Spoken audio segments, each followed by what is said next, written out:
Hey guys, in this series, I'm going to teach you how to cook for the week. And it really all starts with the shopping. So what I'm trying to think of is like, I want to go to the store once, that's every Sunday night, go to the store, get your groceries for the week.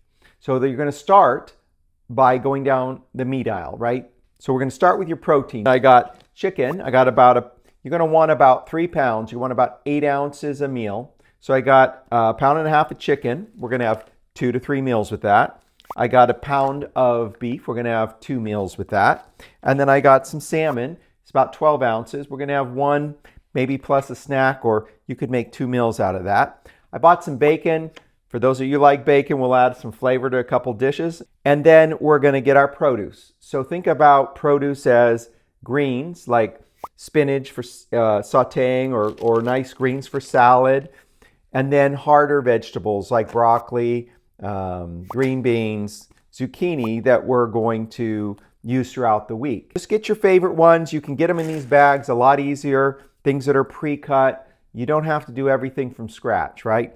So that's our produce. And you always want your staples, your avocados if you like avocados, tomatoes, bell peppers, and don't forget, I love cilantro if you like, Mexican style food, thyme, marjoram. Get some nice herbs to spice it up and make your food a little more exciting. Then we need to look at starches. So I got some potatoes. I got some pre-cooked rice. These actually just come in little bags. It's going to save us some time. So we have these, boom. You don't have to make everything from scratch. The other starches I love is like quinoa is another great one. Now that we've got our produce and our meats and some starches, we want to make sure we're refilling the pantry. The pantry are all those items that are shelf stable that sit in the cupboard. So make sure you've got avocado oil and olive oil, and you need to have some chicken broth as standard.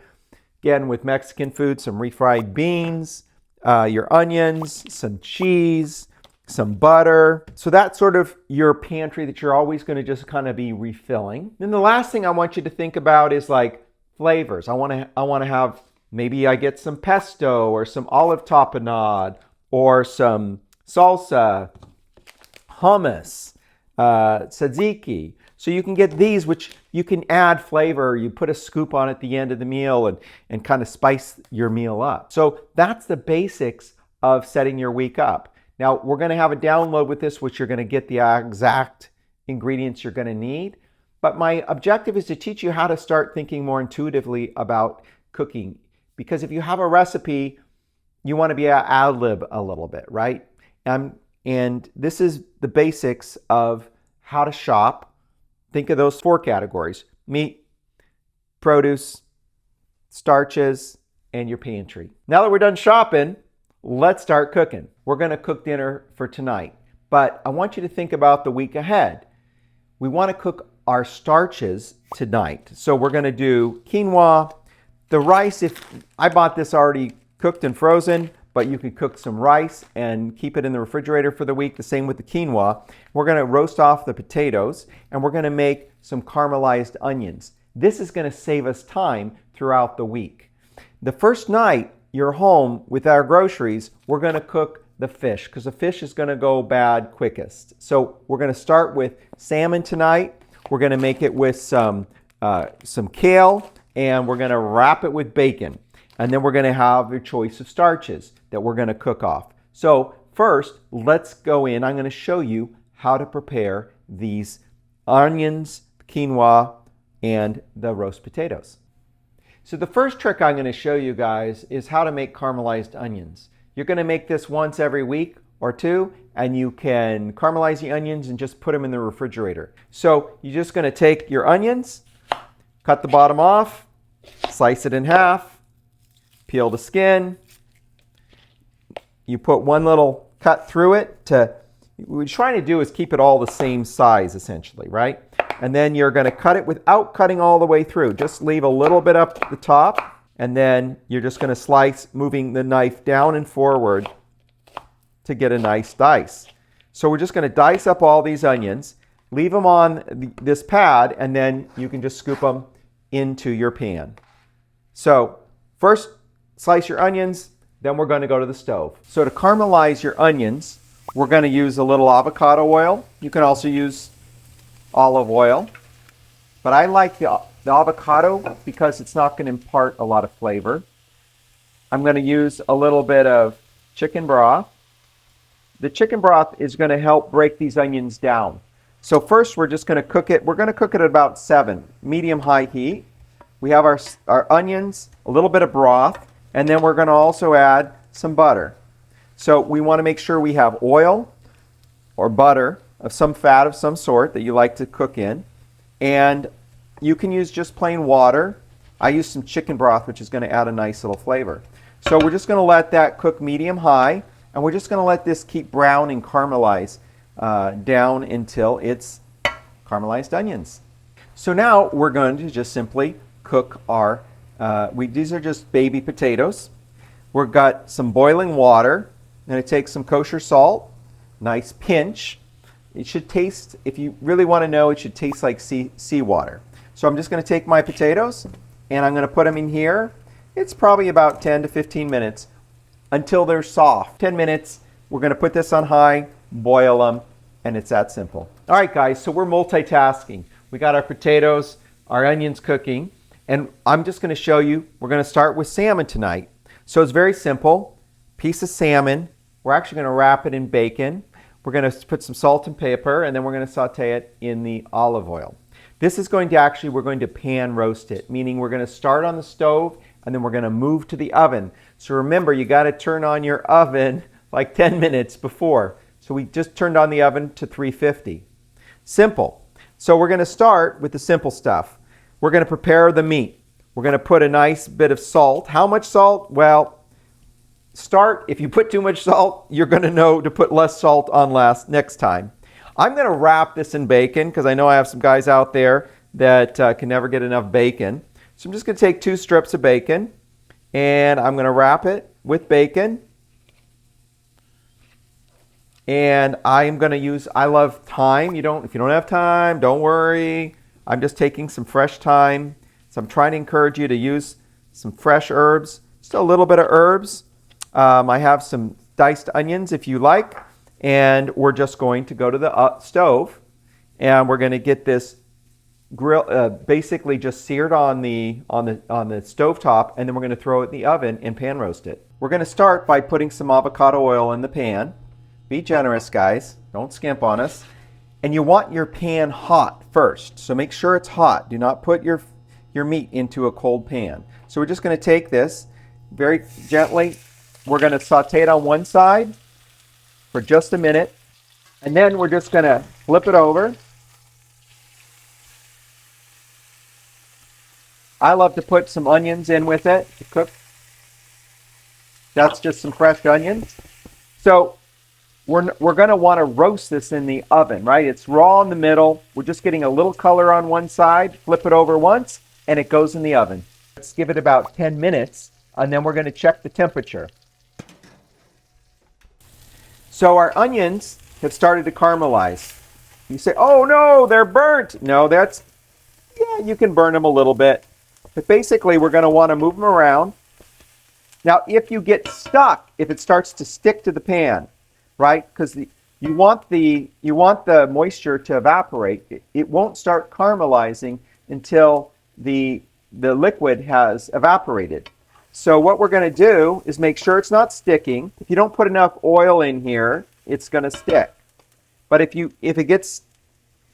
some of the sugars get a little stuck, you can pour a little bit more of your chicken broth, or you can use water, and that will clean the pan off, right? I'm going to move it around and kind of help it clean the pan.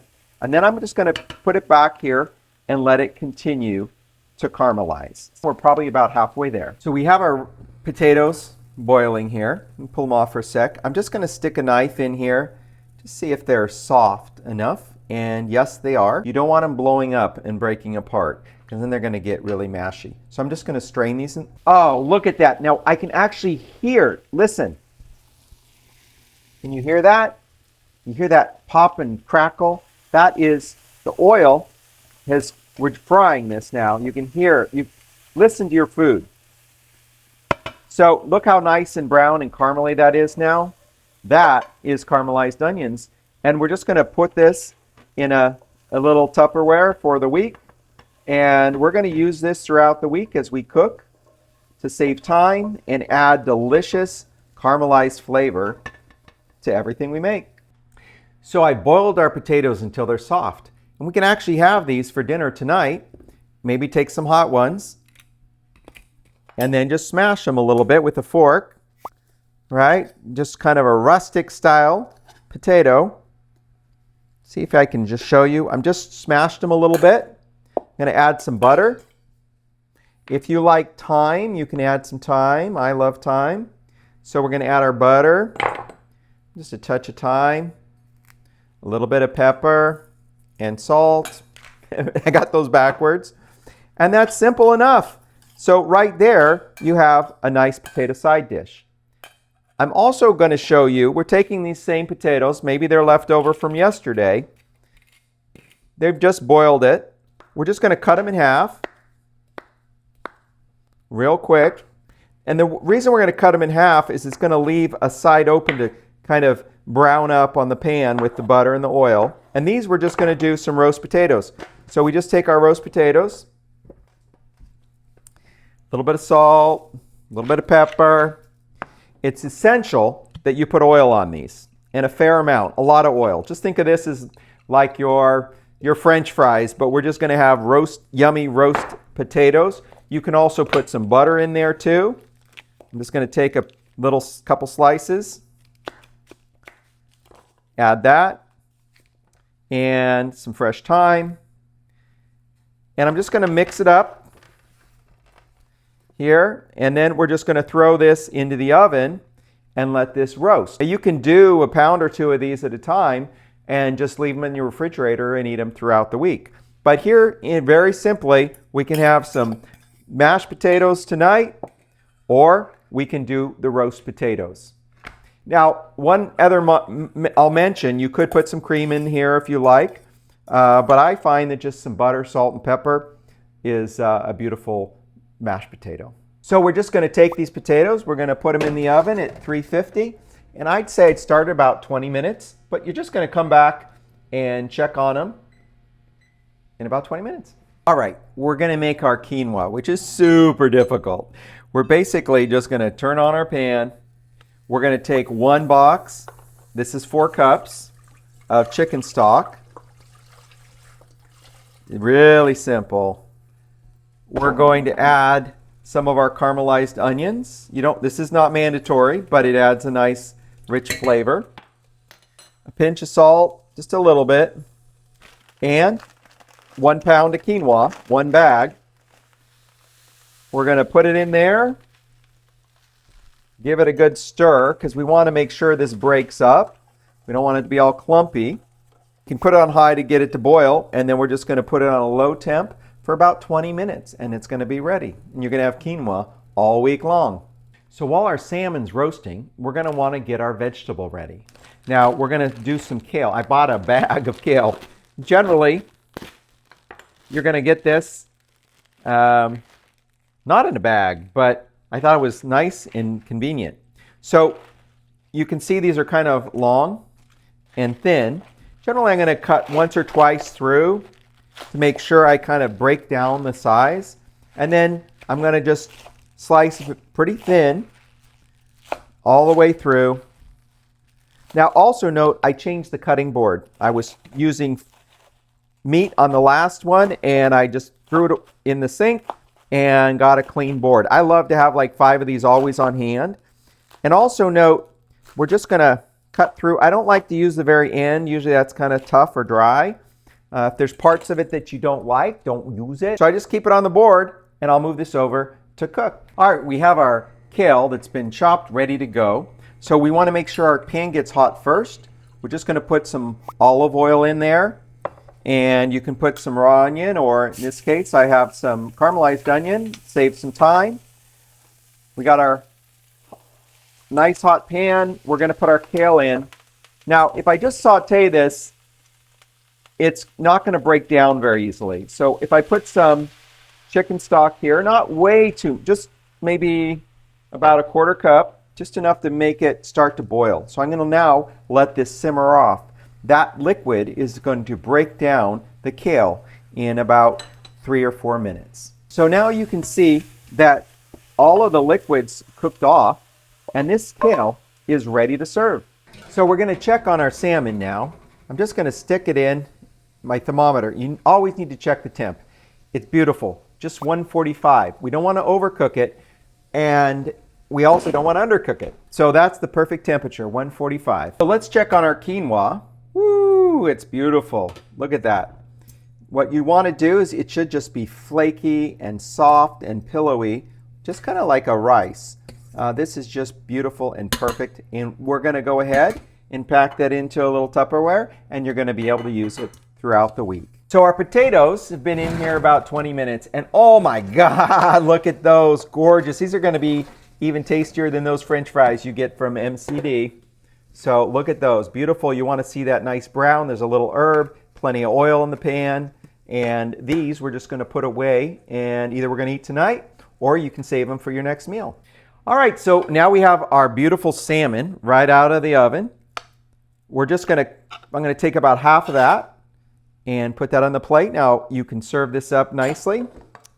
I can put a little bit of the onions. I love the onions, and a little bit of the oil from the pan. Yum, yum, yum.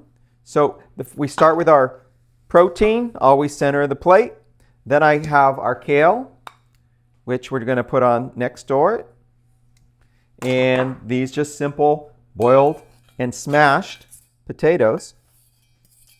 And then if it's date night and you want to get fancy for your honey, you can put a nice little sprig of thyme on it, and boom, there is dinner tonight. So now we've eaten our yummy salmon, and we're going to keep this because guess what? We're going to be making tacos or salad with this later in the week. We can keep those nice onions and the oil flavor, and then we're going to pack the leftover kale. Now this might be lunch for you tomorrow, or we're going to save that and we're going to make another meal out of it.